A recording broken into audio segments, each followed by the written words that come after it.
Baiklah, selamat siang untuk kita semua. Terima kasih banyak sudah memberikan kami waktu.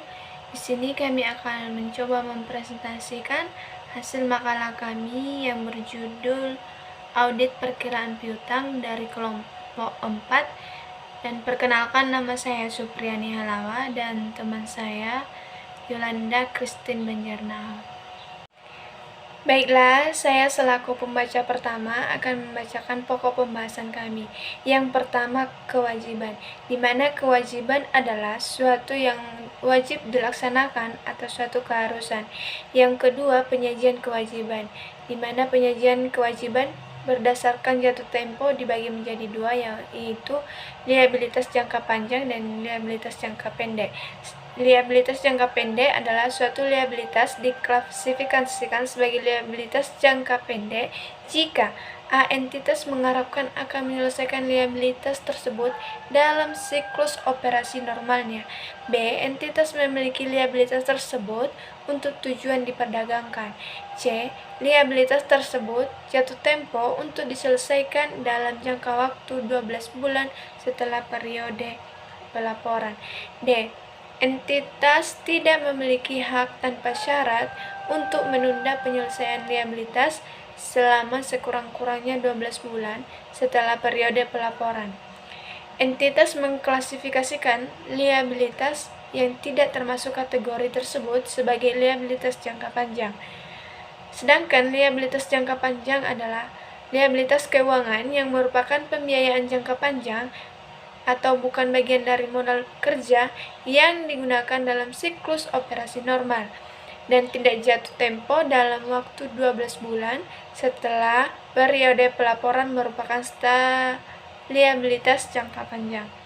Yang ketiga, akuntansi akun utang usaha, di mana Kieso 2017 mengelompokkan utang usaha sebagai unsur dari kewajiban lancar.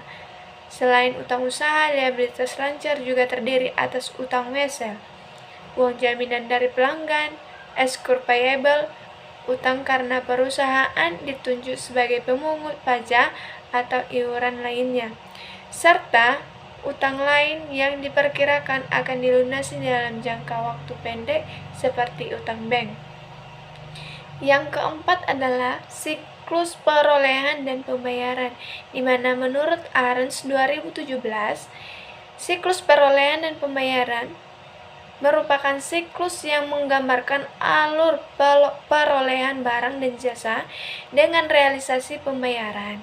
Tujuan keseluruhan dari siklus perolehan dan pembayaran adalah untuk mengevaluasi apakah akun-akun yang dipengaruhi oleh akuisisi barang dan jasa serta pengeluaran kas sudah disajikan sesuai dengan standar dan pedoman yang berlaku, di mana termasuk dalam siklus ini yaitu 1. Perolehan dari barang dan jasa, 2. Pengeluaran kas, 3.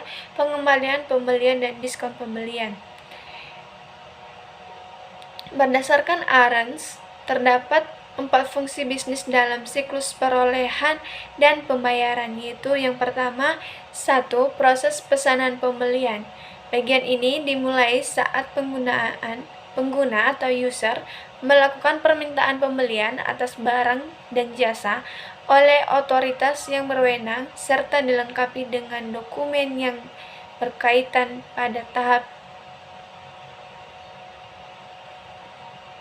Yang kedua, penerimaan barang dan jasa. Penerimaan barang dan jasa merupakan hal penting dalam siklus perolehan dan penerimaan, karena sebagian besar perusahaan mulai mengakui perolehan dan kewajiban pada catatannya.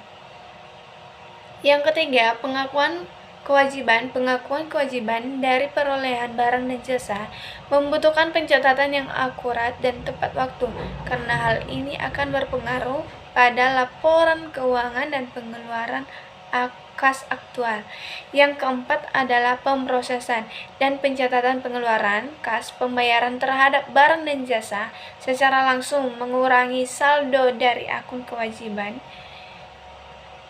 dan secara khusus utang usaha. Baiklah, kita masuk yang kelima, yaitu pengertian audit, di mana secara umum auditing adalah suatu proses sistematik untuk memperoleh dan mengevaluasi bukti secara objektif mengenai pembayaran-pembayaran atau pernyataan-pernyataan tentang kegiatan dan kejadian ekonomi dengan tujuan untuk menetapkan tingkat kesesuaian antara pertanyaan-pernyataan tersebut dengan kriteria-kriteria yang telah ditetapkan serta penyampaian hasil-hasilnya kepada pemakai yang berkepentingan. Baiklah, sekian dari saya. Saya akan kembalikan kepada pembaca kedua. Terima kasih. Perkenalkan, nama saya Yolanda Kristin Banjarnahor, NPM saya 18029. Di sini saya akan melanjutkan pembahasan dari pembaca 1. Bukti audit. Jenis-jenis bukti audit. Yang pertama ada pemeriksaan fisik, yang dimana pemeriksaan fisik itu adalah salah satu bukti yang memberikan reliabilitas tertinggi. Yang kedua ada konfirmasi. Konfirmasi merupakan bukti mengenai eksistensi dan kepemilikan menjadi satu bukti audit. Yang ketiga ada dokumentasi auditor. Dokumentasi auditor itu dapat dilakukan melalui pemeriksaan atas catatan serta dokumen yang dimiliki klien untuk memberikan suatu informasi. Yang keempat ada prosedur analisis. Prosedur analisis itu merupakan pelaksanaan prosedur yang dilakukan dengan perbandingan dan ketertarikan untuk menilai saldo. Yang kelima ada tanya jawab klien. Tanya jawab klien ini berupa audit yang didapat dari jawaban yang diperoleh auditor dari hasil pertanyaan kepada klien. Dan yang keenam itu ada penghitungan utang, yaitu dengan melakukannya penghitungan utang secara sistematis untuk memastikan keakuratan penghitungan yang telah dilakukan seorang klien. Yang ketujuh itu ada pengerjaan ulang. Pengerjaan ulang itu adalah menguji prosedur yang sebelumnya telah dilakukan klien. Dan yang ke-8 ada pengamatan. Pengamatan ini adalah pengumpulan bukti audit dengan menggunakan seluruh panca indera dalam mengamati dan menilai aktivitas klien. Dan selanjutnya ada tujuan audit utang usaha. Apa itu tujuan audit utang usaha? Yang pertama, sebagai pemeriksa, apakah terdapat internal kontrol yang memiliki atas kewajiban. Yang kedua ada sebagai pemeriksa, apakah kewajiban jangka pendek perusahaan terdapat pada neraca.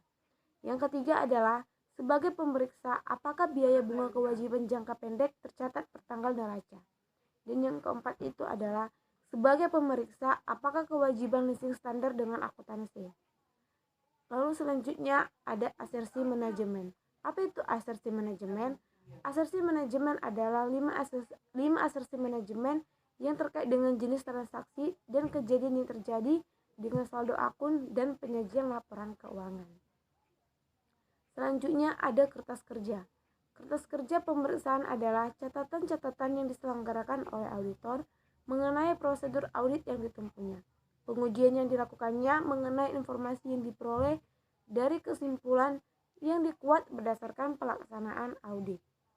Kertas kerja berfungsi untuk penyiap penunjang utama bagi laporan auditor, termasuk representasi tentang pengamatan atau standar pekerjaan lapangan yang tersirat dalam laporan auditor atau sering disebut dengan frasa. Dan yang terakhir ada tipe kertas kerja. Yang pertama berkas tahunan. Berkas tahunan terdiri yaitu neraca saldo, rincian utang, rincian biaya, dan rincian persediaan. Dan yang kedua ada berkas permanen. Berkas permanen itu terdiri dari buku pedoman akuntansi, kontrak, dan akta pendirian. Dan yang terakhir ada berkas surat menyurat. Yang diantaranya klien, email, dan faxmail. Demikian penjelasan saya, kurang dan lebihnya saya mohon maaf. Sekian dan terima kasih.